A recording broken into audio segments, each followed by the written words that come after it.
Speaker for the day, ladies and gentlemen. Put your hands together and welcome Dr. Sergio Powel, Head of International School of London, Qatar. Dr. Sergio has over 30 years of experience in the field of education in UK, South America, and in Middle East. Dr. Sergio holds an MSc in nuclear physics and MPhil in philosophy of science and PhD in science education. Let's go ahead and bring him aboard. Thank you very much for the introduction, and I'm very grateful to be invited to participate in this conference and make my small contribution to the debate.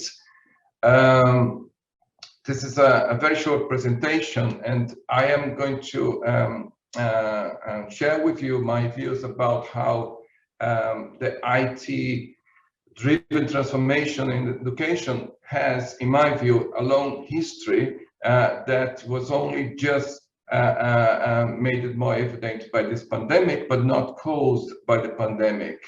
A longer presentation would require me to explain why I think it's happening now and not earlier, but I'm going to leave this outside the scope of this presentation.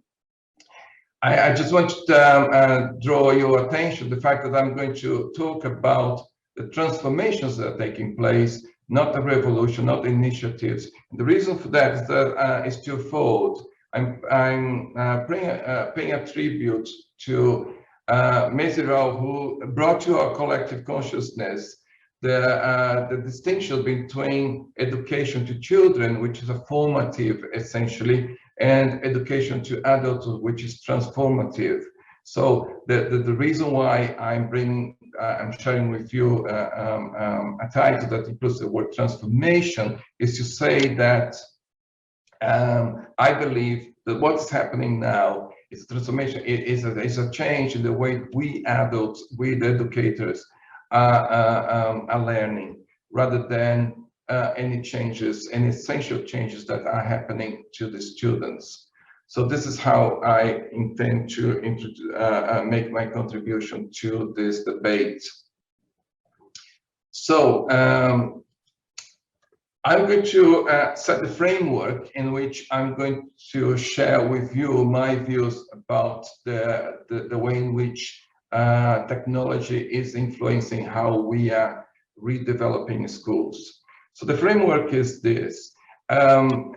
If you walk today into any school around the world, and I have visited over 500 schools in my work life as inspector and researcher, you're very likely to agree with me that you'll find that most schools have these common core elements.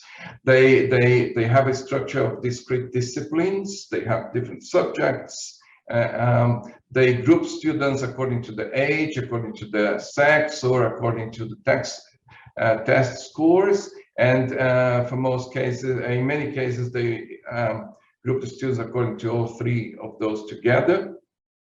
Schools have a written curriculum. Sometimes it's prescribed, sometimes it's developed internally, but it's common to schools to have a written curriculum. They have fixed daily schedules. There are some minor attempts to break away from this, but on the whole, for most days of the academic year, it will be fixed. They tend to have very rigid policies on assessments, on how they report about progression, and most schools are very proud of their faculty composition made of professional specialists. I set this not in stone. I'm sure we could come up with a longer list or a different list, but just for the sake of this presentation, for our conversation, if we think of those as the core elements of an educational system. So that is, you walk in a school, you'll not be surprised to see that those exist. And my content here is that most of the changes that take place in schools do not go as far as changing those core elements. So schools are institutions that are robust enough to incorporate change, innovations, revolutions, that without changing its core entity. And I offer those 6 as an example what I mean by core entities. Okay, as part of my frame of reference, the way in which I'm thinking about how technology is coming into schools, I'm dividing the changes that take place into 2 categories. Those are just labels. They have no derogatory connotation that I intend to. I call trends those that are largely developed internally. This is internally, I mean by the professionals, like the people who are listening to me now, as well as the people working in research in universities. So trends that is the category the label I use for those. For instance, I'll give you one example: play-based learning in pre-K or early years education. It's a trend in my categorization because it clearly emerged among the community, the professional community, and we had to advocate very hard with the wider community of parents and use evidence-based research before we could persuade them that it was a good change to implement. And today, I think for most part, in most schools that have adopted play-based and the early learnings, you find that it's completely incorporated and institutionalized. And by that, I mean that none of the 6 items that I listed as the core elements of a school has been affected. Fashion is the label I use for developments that by and large happens outside the school and the universities. I use a very recent example that's still in the making, which is the way in which well-being has been incorporated in schools. It emerged, it found its root into education through the medical profession, mainly the USA medical profession that imported from the Far East and found in the work of Brunner a very good grounds to introduce in the schools. So this is the external element. Again, even well-being, you find that it's being, let me use the UK example, it's being incorporated into the existing structures, so that most schools have a pastoral structure. They have dean of students, they have deputy heads, they have head of years, and those have been slightly modified to incorporate the ideas of wellness or well-being, sometimes in the change of title, many times in the change of the job descriptions, and quite often in raising the profile of the counselors in the school, but otherwise no big changes to that reach the core elements of a school. So this is my framework I use to think about how is it that technology is coming into schools. So I am old enough to have lived through 2 big attempts of incorporating technology into schools. The first one is what I'm going to call a trend. So emerge from inside out. It's you will. Some of you may recall the time in which both computers were first introduced in schools, and how convoluted it was to use them. Something as simple as what we say simple now, as changing the font size or the font color or printing a different paper required some level of programming. And we, me included, were very excited about this, and we use then the term programming to mean all the changes, the changes we had to do to the code at that time in order to make use of very simple steps. And that was incorporated into the school in a number of avenues. For instance, the way in which the maths department used electronic calculators, the science department used electronic probes, the way in which we created computer studies courses. Again, it was an interesting change. It was an insight from inside, but it died. It died a little bit. And why is it? In my view, it died because the number of languages, the number of programming languages proliferated in a very short time, and it became very complex. And it was too complex for for us, the education sector professionals, to keep up with the development. It became very specialist. It migrated out of the school. It would be few schools today that continue to use programming in this first wave, and computer studies also a course that you won't find in many schools. You do find, but not in many schools. The second attempt comes, I label it as a fashion because it emerged outside. So the programming moved into a specialist area for a number of years outside the schools, and then it returned to school in a very commercial form. This is when, some of you may recall, we had Raspberry Pi, Arduino, electronic Lego, the big Formula One for schools projects. Those were all labeled, I labeled together, not as programming anymore, but as robotics. And this was catapulted in the center of the school by large corporation entities, and supported by the media. There were many competitions created, many TV programs that support this idea of developing robotics in school.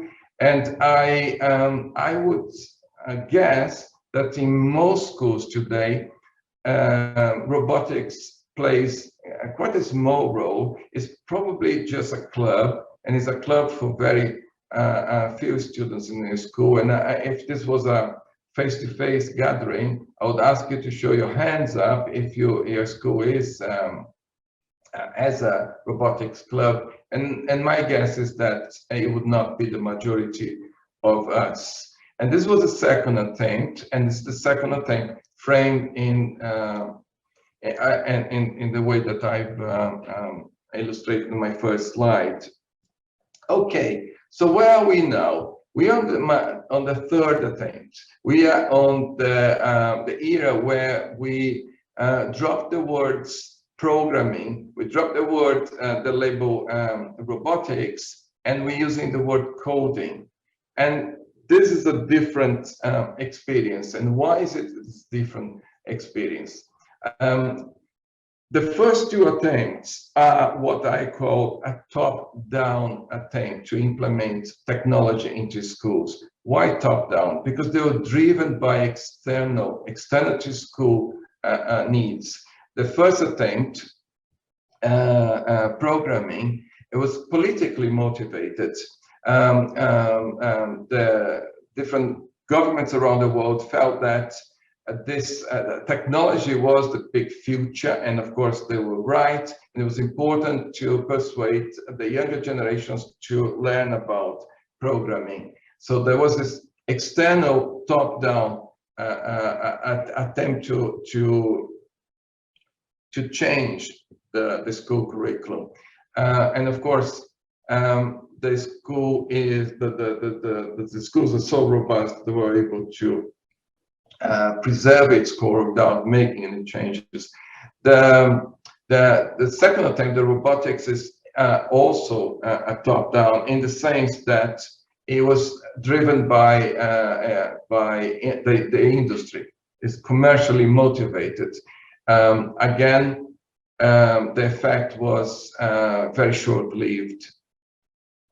Now, this third attempt, the coding, is different because it is being a process of a bottom-up implementation.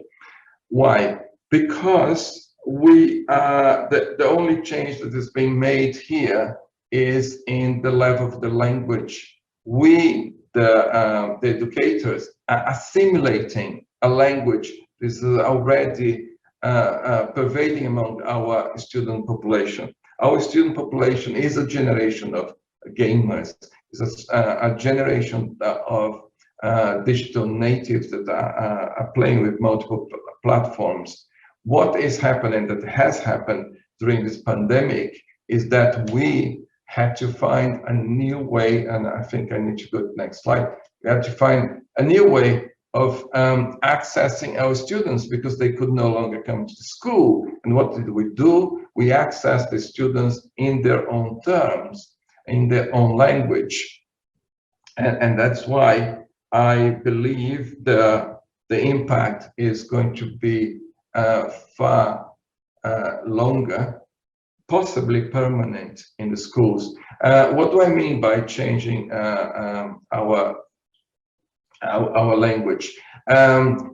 Because we need to access our students remotely, we had to abide by the language that was already existent.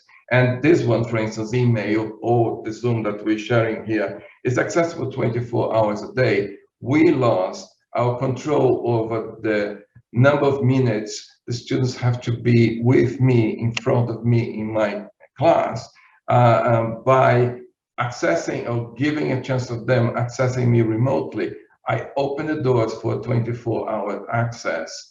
The tools I had of supervision, they've disappeared. Eye contact, for instance, which is very useful in a classroom situation, is useless in the remote setting like this. You can turn off your camera anytime you want. You are controlling when is it that you want your teacher to see you. There are other environmental controls that you have in a school setup. They're the tools that you bring to the classroom. That's again, now, of course, the hardware and software they use is their choice. It's not my choice. We are renegotiating the way in which we are communicating with our students. Even mundane things like working groups and breakout groups, we can try to create ours artificially, but of course, those students, our students master the way in which they can break out into groups and access people either from the same classroom or their friends from another classroom. So we lost that control as well. And so they have far greater freedom than we could ever imagine. So what's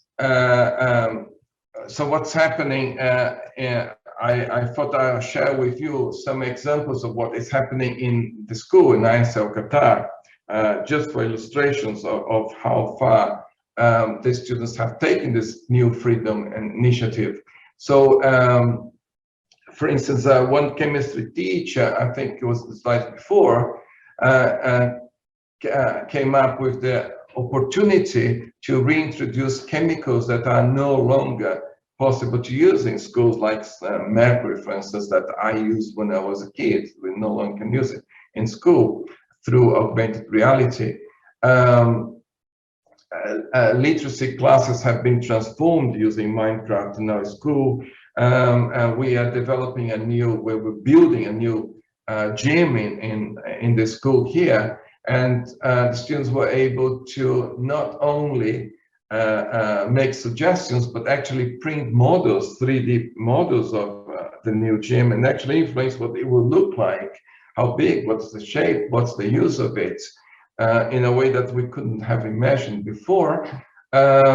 One big event in ISL Qatar has always been the Winter Festival. Of course, we had to cancel it because of the restrictions, the sanitary restrictions. And what happens, the students took the initiative, they joined with our sister school in London, and they recreated the Winter Festival in a way that we couldn't have never imagined it. Again, take the agency of the transformation on their terms, on their language that we are assimilating, that we're learning to use.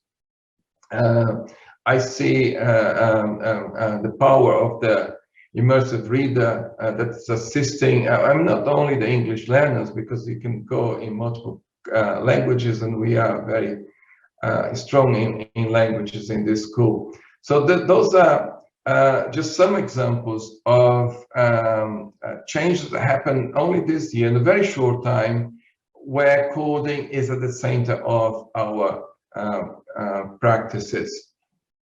Coding, but most of it, the students already know, yes? So where are we at? Where are we going from here? So the big question I leave to you for discussion is this. I mean, this picture is very illustrative of the question I have of where we are.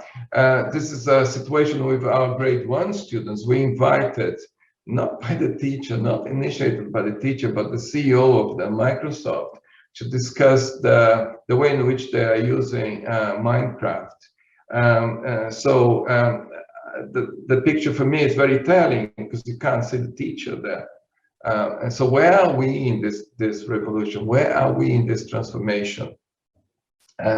Is the big question. And by that I mean, yes, we are taking advantage of this pandemic to learn, to assimilate this new language. The question is, are we going to appropriate those new tools and change the school? Because this is a language that would give us access to rethink the core elements that define a school.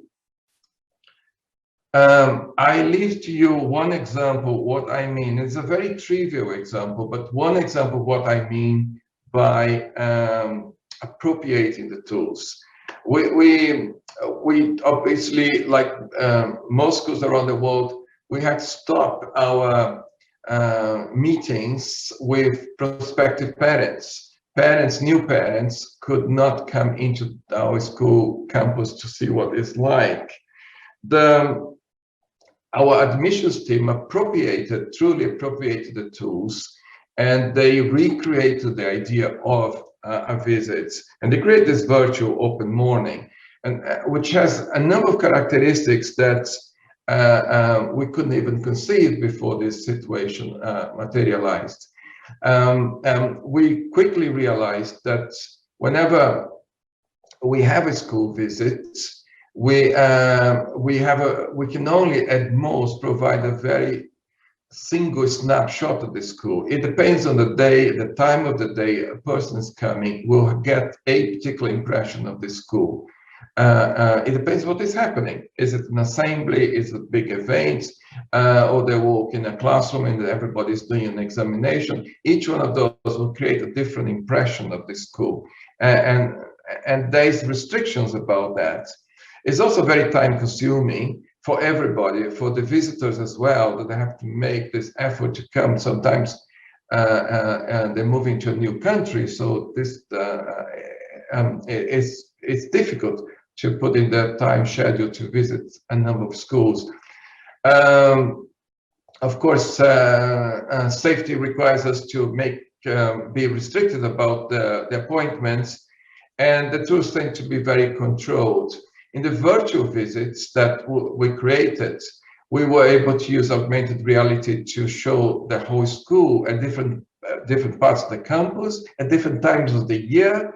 We were able to bring the whole family together. They don't need to be in the same country. They don't need to be, a parent might be in the office, the other one might be at home, while a grandparent may be interested in the school. It might not even be the same country. So we were able to bring the family together to conduct the visit, of course, with the children. And we able to travel through time and travel at the speed of light from one part of the campus to another one. Not to mention the fact that we can customize it very quickly to the different age groups. So to the point that there is no question about whether we're ever going to go back to what we now call the traditional school visits. Well, this is a trivial example, but it's an example of how the appropriating of the tools that were at our disposal had been at our disposal before the pandemic, but it didn't happen. And that's why I call the pandemic a catalyst, not a cause for the change. And so this is an example how the appropriation, the professionals appropriating the tools and the language made it possible to completely transform what we mean by visiting ISL Qatar. And to the point that when we go back one day to the new normal, we will never go back to something that we now call the traditional visit. So the traditional visit, the time-consuming visit, will have a new scope, a new idea will emerge. There will be a new reason why people would come to the school, and it will be other than finding out as much as possible who we are and how do we work. This is my presentation. Thank you very much for your time, and I am open for questions.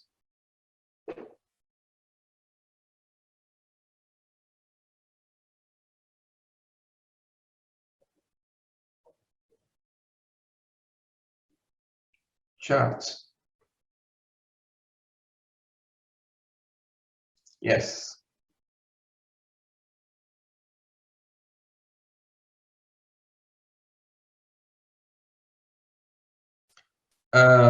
Okay. The question here is, what do you do if you have limited resources? What do you do? Yeah, we're very fortunate. I must say, this is I work in I'm privileged to work in a school where we are well resourced.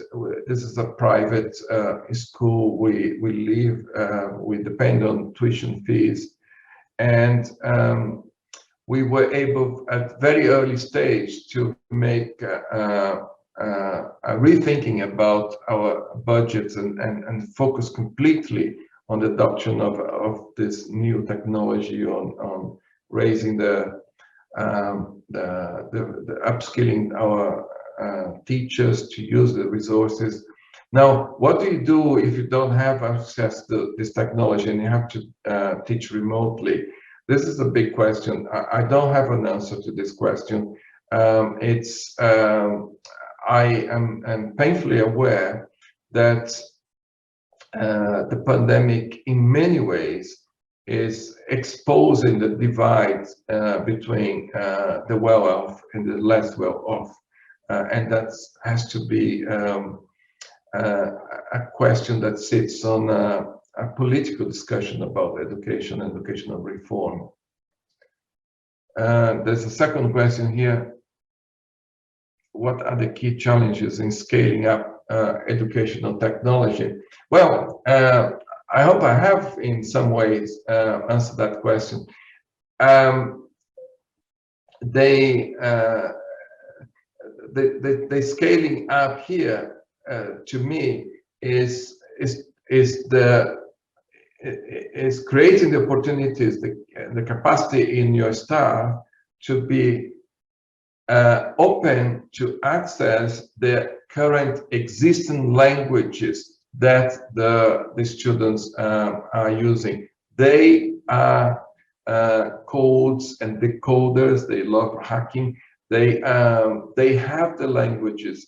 They know the tools. They know the problem. And if you are working in a school where you can work in partnership with your students, then the process of adopting a new technology seems to be painless and very fast, as we have noticed in this school.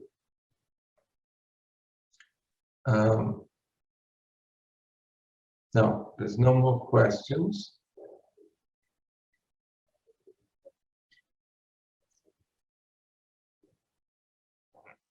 Okay, thank you very much for listening to me. I'm open to anyone who wants to write to me on LinkedIn. Come and pay a visit to the school if you can, maybe a virtual visit, or send me an email. I'm quite open to share the resources we have developed here.